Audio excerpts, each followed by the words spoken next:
இன்னைக்கு நம்ம வந்து பிஹேவியரில் என்ன பார்க்க போகிறோம் அப்படின்னா ப்ரஷ்ஷிங். குழந்தைங்களுக்கு வந்து இப்போ நிறைய குழந்தைங்களுக்கு வந்து எப்படி ப்ரஷ் பண்ணணும், ப்ரஷ்ஷை வந்து எப்படி பிடிக்கணும் அப்படிங்கிறதே வந்து நிறையா குழந்தைங்களுக்கு தெரியலை.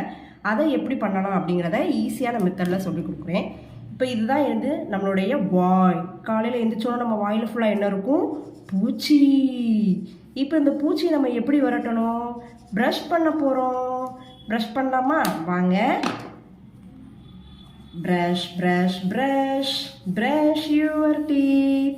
Brush, brush, brush, brush your teeth. Brush, brush, brush, brush your teeth. Wow, super. இங்கே பாருங்க, நம்ம வாயில் உள்ள பூச்சியெல்லாம் ஓடி போச்சு. இது எதுக்கு நம்ம கொடுக்குறோம் அப்படின்னா, இப்போ அந்த ப்ரஷ்ஷை வந்து இப்போ நம்ம கையில் கொடுக்கும்போது தொடு உணர்ச்சி டாக்டைல் வந்து குழந்தைங்களுக்கு நிறையா வந்து கிடைக்கும். நிறைய குழந்தைங்களை வந்து என்ன செய்ய மாட்டாங்கன்னா ப்ரஷ்ஷை வந்து பிடிக்க மாட்டாங்க. ஸோ நம்ம இப்படி கொடுக்குறதுனால அந்த குழந்தைங்க வந்து அந்த ப்ரஷ்ஷை வந்து பிடிச்சி தேய்க்கும் போது அவங்களுக்கு அந்த டாக்டைல் சென்சரி வந்து நிறைய அவங்களுக்கு வந்து கிடைக்கும். தேங்க்யூ.